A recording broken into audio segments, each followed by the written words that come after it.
tuve ku bire by'emabega nti kale twakyalako tulaga ddi omuntu omusiime omusiime kasooka tutereeze eggwanga omusiime ajja mu ggwanga omanyi n'abalonzi bennyini baagala lino nga nina awulira abalonzi baagala osindika omuntu mu palamenti nga bamulaba ajjudde basinga bagenda mu palamenti ani aliyo manyi obufumbo obwo nabwo wetaaga okuwa ekitiibwa sisitimu eyo yetaaga kwetegerezebwa bulungi kati si yamubamukiramu era bawala bannanga oba osobola gira onywererako ekyo kyokola osooke weetegeere ng'omuntu if not wezuule sooke wezuule before nga tonnakoya mwana wabe oba naawe ojjamu tulaganga malende nga wakatuuka mu palamenti simanyi banninze mu palamenti lwaki oyagala tulaba muntu kukwatira kasawo kumbe newaka yakwatamu ani gwe mugenda okulya akabbo ka muwala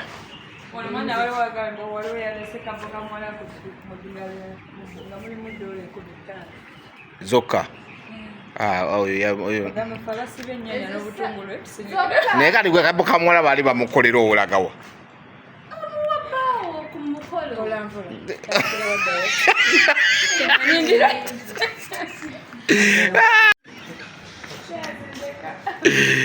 Nina Rose, how are you? All good? Obulamu butambula butya? Alhamdulillah. You're putting on so greatly. Oh my God. What's up? I've not seen you like this before. Thank you. We are here, but then supporting Amukwano Gwange dance with Bamwita Valentino. I think when I'm on dance with Valentino, that's the real name. Yeah, it's my first time doing this and it's a great experience. Okay. Tukulabyemu another side of Nina Rose. Your Billboard Japan in acoustic. Yeah. I want to thank Valentino. He's an artist himself. I love the way he's combining music and dance to speak to people. Today tugende maaso.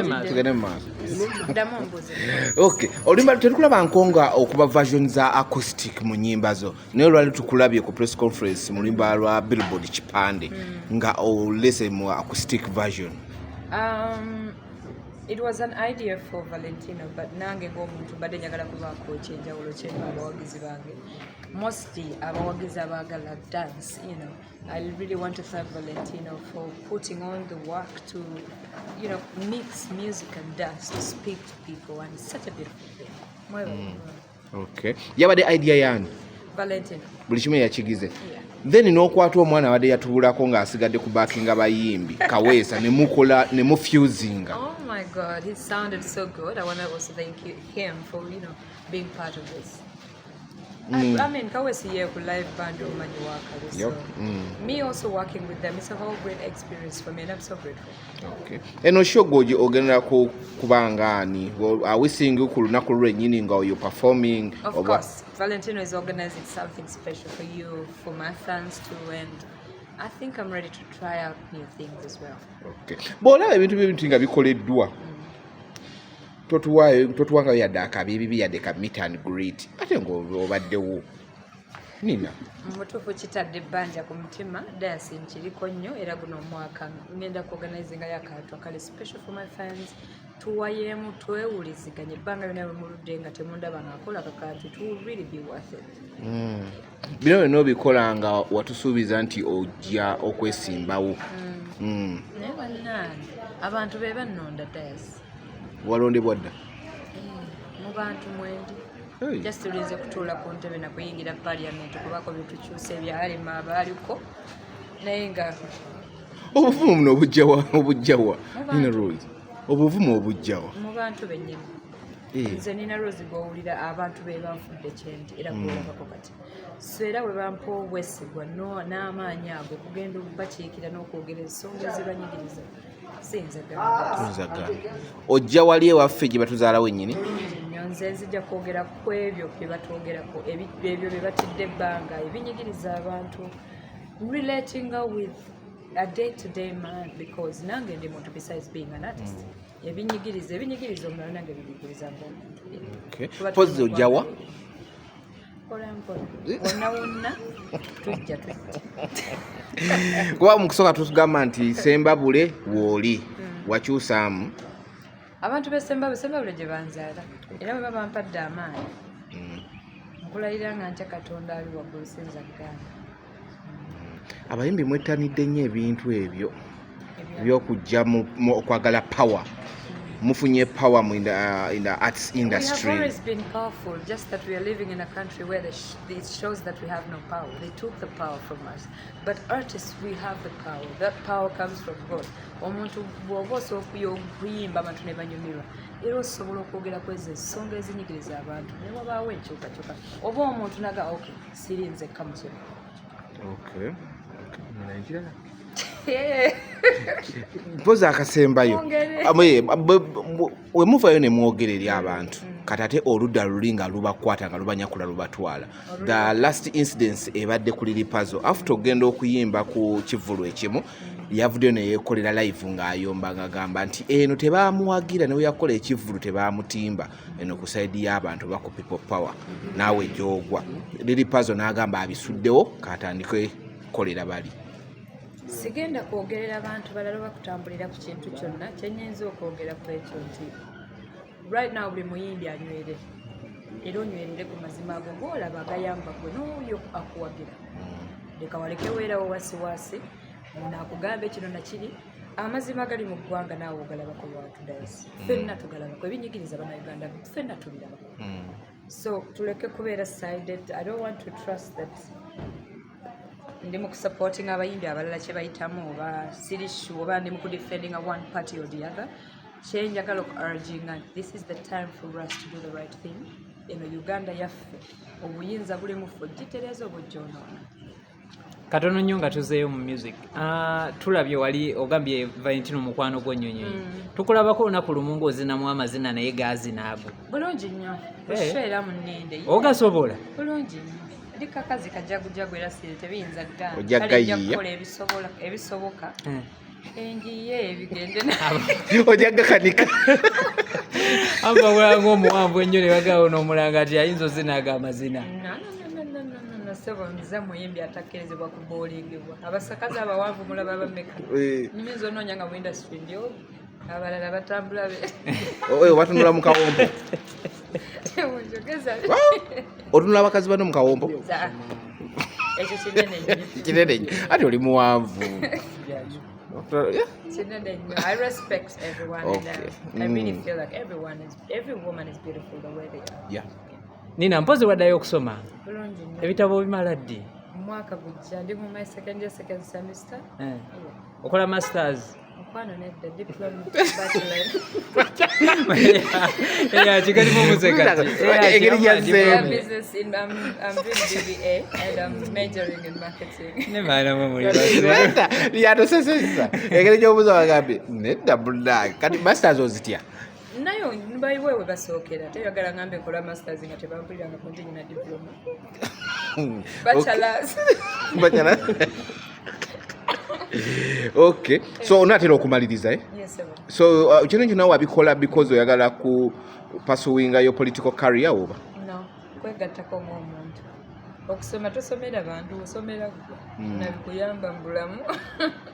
Tosomera bantu. It's for you, for your own understanding on how you see the world and how you can adjust to what's going on. Nina, katono nnyo. Segirinya yali akukwatako kyenkana kyo kuba gw'omu ku bayimbi abatono betwalabayo. Yankwatako nga muntu munani. Abangi nnyo bantu banne. Weya osagirinya muntu alwanirira eddembe ly'abantu. Musaamu ekitiibwa byonna gy'alina ng'omulamuziza. Nze yali ankwatako because ensonga ze yayogerangako nga differinga from kye tulaba. Buli kye yayogerangako ng'era olaba kituufu bannayuganda banyigirizibwa era nga emirimu gyo gyonna gy'akoze. Mu butuufu ne weyandibadde gwe era nayo kyandikutteko n'ofaayo okumanya omusajja ono Segirinya era twagala oku celebrating a legacy ye na buli kimu kyakoledde bannakawempe. Mukyamwagala? Mpoze abantu ne bakutrustinga nno ebiseera ebisinga nga ne bakuwa obuvunaanyizibwa baagala ng'ojjudde. tuve ku bire by'emabega nti kale twakyalako tulaga ddi omuntu omusiime omusiime kasooka tutereeze eggwanga omusiime ajje mu ggwanga omanyi n'abalonzi bennyini baagala lino nga nina awulira abalonzi baagala osindika omuntu mu palamenti nga bamulaba ajjuddewali basinga bagenda mu palamenti ani aliyo manyi obufumbo obwo nabwo wetaaga okuwa ekitiibwa sisitimu eyo yetaaga kwetegerezebwa bulungi kati si yamubamukiramu era bawala bannanga oba osobola gira onywererako ekyo kyokola osooke weetegeere ng'omuntu if not wezuule osooke wezuule before nga tonnakoya mwana wabe oba naawe ojjamu tulaganga malende nga bwakatuuka mu palamenti simanyi banninze mu palamenti lwaki oyagala tulaba muntu kukwatira kasawo kumbe newaka yakwatamu bannange sinnatuuka wa ekitiibwa kyekyewa kuba mba mmanyi nti kukyakulabirwako kituufu tukutadde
kankunda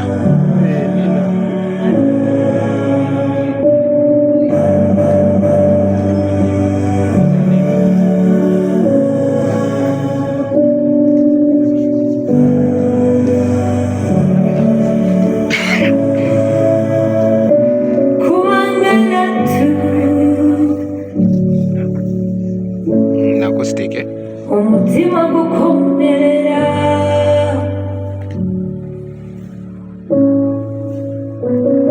umutwe wo kubabuba nako kuba kotatu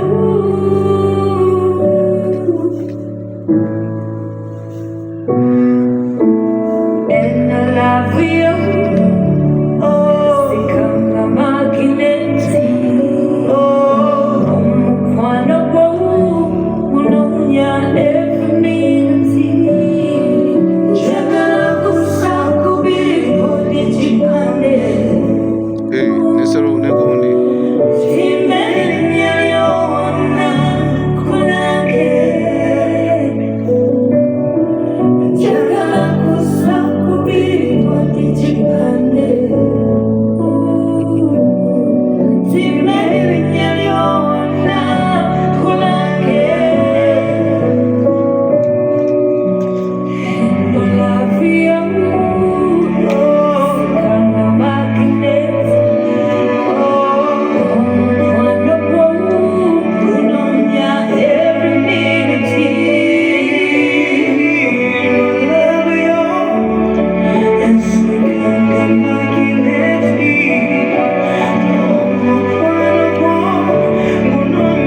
So the evening of 22nd will kick off at 6 p.m. with glitz and glamour because the red carpet, Mr. Ali here told us, hey guys, the red carpet is going to be spectacular. So tell everyone, encourage them to come dressed to the occasion. So it will start with the red carpet. So dear audience, please come dressed. And later we will all gather into the Victoria Ballroom at Serena Hotel here where we are for and our fabulous cast of international dancers will serve us with fast-paced and explosive, energetic Latin dance performances. From the cha-cha-chas, the samba, the jive, we'll have the fascinating tango, etc. And then we will feed our souls with the rumba, the love of dance, the love of... the dance of love.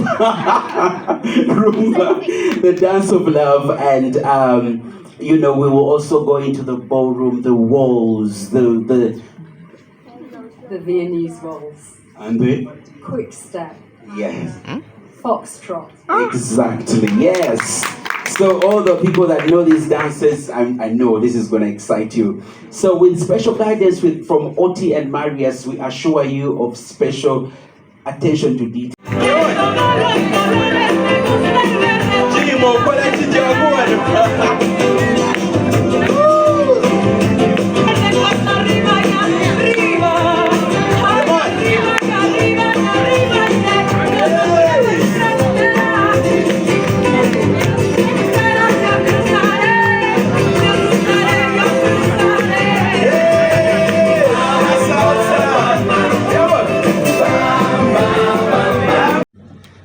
Yes. Before we go into all other speeches, just one more. This is a special. Our mission is always been to identify and nurture talent and create platforms where art can thrive, not just locally, but globally. Uganda Dance Nights embodies that vision. This event is about more than dance alone. It's about celebrating creativity, showcasing excellence, and fostering connections, and building the Latin dance scene that is already here in Uganda. Through the grace of ballroom and the energy of Latin dance, we aim to tell a story, Uganda's story, and on the international stage. Our partners, foremost from the international stage, is Oti and Marius Dance Studio, based in London. They are involved in the flagship BBC television programme Strictly Come Dancing, who I know many of you here know of. Please give a shout out.